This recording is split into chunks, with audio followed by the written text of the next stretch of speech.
Om Ajnanatimirandasya Jnananjanishalaakaya Chakshurunmilitam Yena Tasmai Shri Gurave Namaha.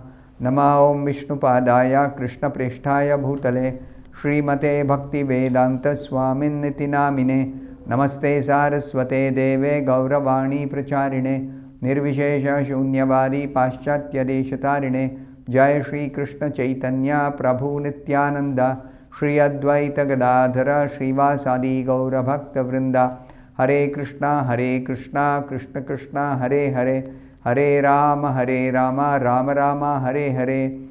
Om Namo Bhagavate Vasudevaya Narayanam Namaskritya Naram Chaiva Narottamam Devim Saraswatim Vyasam Tato Jayam Mudirayet.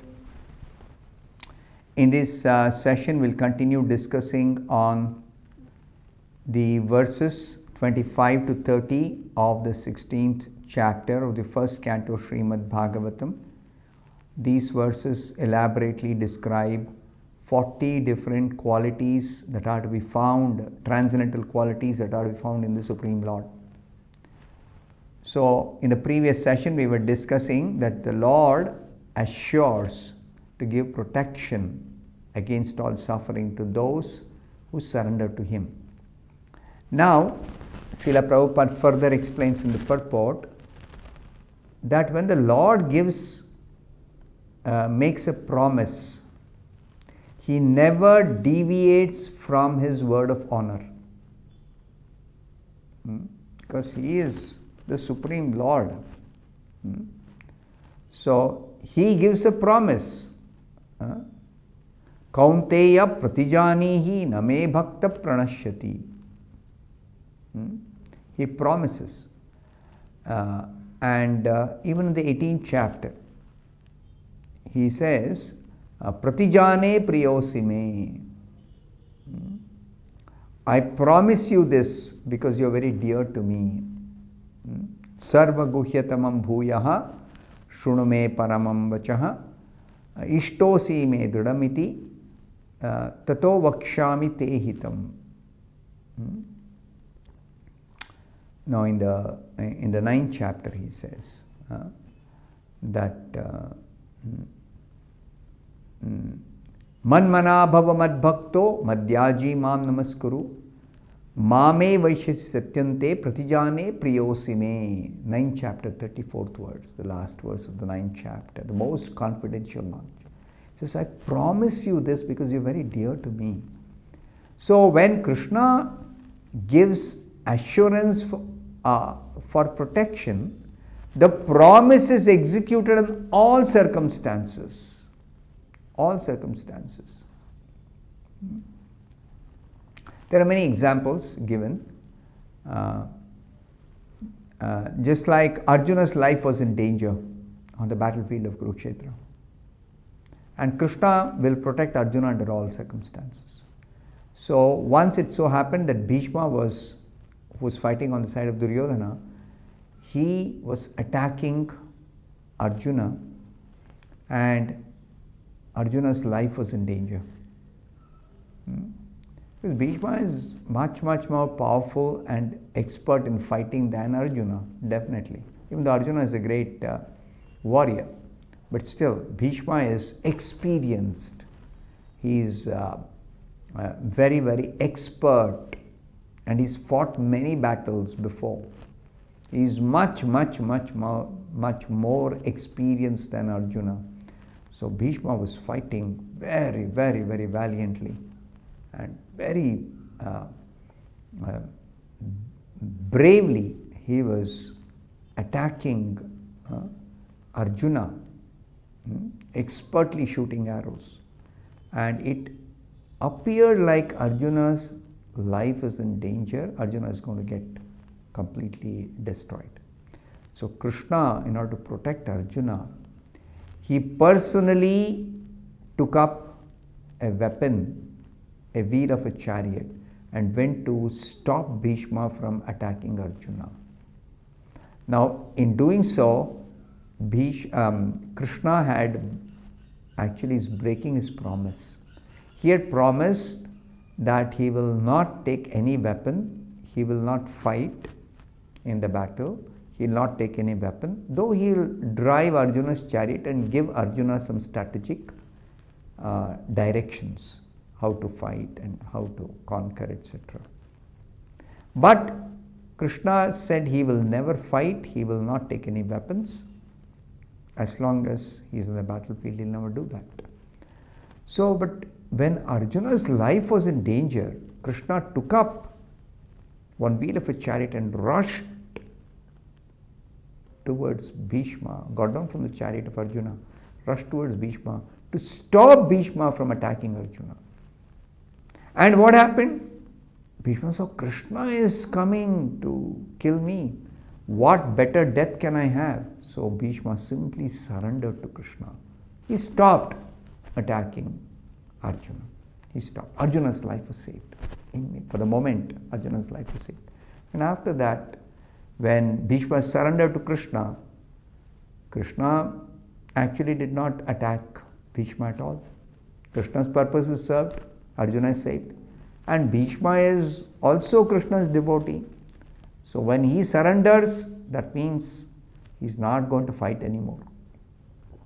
So when Bhishma surrendered, seeing Krishna is coming to kill me, oh, what better opportunity for me to die than at the hands of the Supreme Lord. Bhishma is a devotee, he knows. So Krishna never went ahead and did not go ahead to kill Bhishma. He himself also stopped. Because Kshatriya code of conduct is, if somebody surrenders, they don't attack, they don't kill.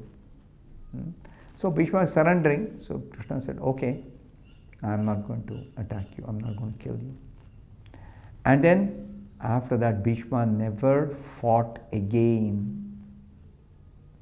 He said, enough fighting I have done. Now that I have surrendered, I am not going to fight anymore. So, Arjuna's life was saved by Krishna, even at the cost of Krishna breaking his promise.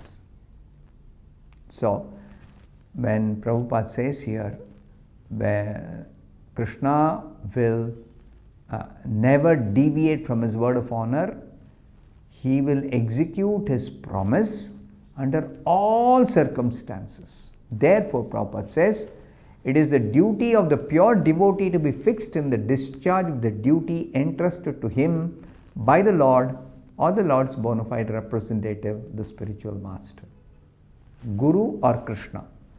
Their instruction we have to follow under all circumstances. And we should be assured that while we are engaged in serving the Supreme Lord or the spiritual master, we have full protection of the Supreme Lord, and we have a full guarantee of safety. Now, as far as the responsibility of the Lord is concerned, Srila Prabhupada says that responsibility of the Lord is also unique. We all know what responsibility is. That means we have got certain duties and we have to carry out those duties as far as possible under all circumstances. We carry out the duties. Of course, we are tiny living beings, so sometimes it may be not possible to do our duty, except such circumstances where we cannot do our duty. We will otherwise, a dutiful person will always, a responsible person will always do his or her duties. But when it comes to Krishna, what about Krishna's responsibility? So Prabhupada says it's unique. What is the meaning of the uniqueness of Krishna's responsibility? Actually, Krishna has no responsibility. What does it mean? Prabhupada says Krishna has no responsibility because all his work is done by his different appointed energies. He has many energies. Parasya Shaktir Vividhaiva Shruyate Swabhaviki Jnana Balakriyacha. The statement in the Upanishads. So, Krishna has got many energies, and those energies are simply carrying out whatever he desires to be done according to his will. They carry out his whatever he desires, that should happen. So he has nothing to do. Therefore, the Upanishads say, Natasya karyam karanam cha vidyate. He has no responsibility, he has no duty, he has no work. So does it mean he is inactive? If he has no work to do, he has no responsibility because all his responsibilities and duties are carried out by his energies? No, still he accepts voluntary responsibilities in displaying different roles in his transcendental pastimes. See, Krishna has nothing to do, but doesn't mean he's inactive. He is active in performing his Leela, his transcendental pastimes, Divya Leela. And those transcendental pastimes are always performed in his association with his pure devotees. And he accepts different roles in those pastimes. Prabhupada gives an example. As a boy in Vrindavan, he was playing the part of a cowboy, Gopala. As a son of Nanda Maharaj, he discharged responsibility perfectly. He would dutifully go cowherding in the forest, take the cows for grazing, and he would go with his friends and he would bring back the cows after they finished grazing in the evening before sunset. So he would supervise the milking of the cows, and he would ensure that the cows have all properly returned. He would count the groups of cows. There were 108 groups of cows Krishna was taking care of. It's very interesting, this number 108. We chant 108 times the Hare Krishna mantra in one mala, one round we say. The beads which we use for chanting japa, counting and chanting japa, there are 108 beads. So where this number 108 is coming from? One of the reasons this 108 number is fixed is because Krishna, in his transcendental pastime of cowherding in Vrindavan, when he appeared 5,000 years back, he used to take 108 groups of cows for cowherding after he grew up.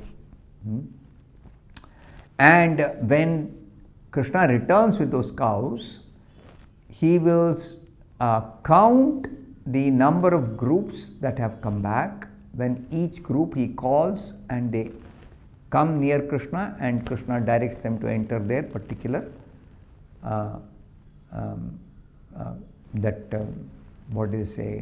cow shelter, cow pen, the particular designated area where the cows will stay. So he would count the groups, 108 groups he used to take, and ensure that all the groups of cows have come back. It was a huge number. So he'd count. And for that, Krishna had a string of 108 pearls, a mala made of 108 pearls. And he would count on them how many have come back. So when all the 108 have been accounted, then yes, all the cows have come back. So he would do, my point is that he would do his duty responsibly as a son of Nanda Maharaj, who was a cowherd, the king of the cowherds. Similarly, when he was playing the part of a Kshatriya as a son of Maharaj Vasudeva, he displayed all the skills of a martially spirited Kshatriya. He was a Kshatriya, as the son of Vasudeva. And when he grew up and he went back to Mathura from Vrindavan, and later on he went to Dwaraka, he was ruling as the king. He was very strong and powerful ruler in Dwaraka. And he displayed the skill of a martially spirited Kshatriya. So this point we will discuss in the next session in detail, but Prabhupada has explained the purport. I'll stop here. Thank you very much. Hare Krishna.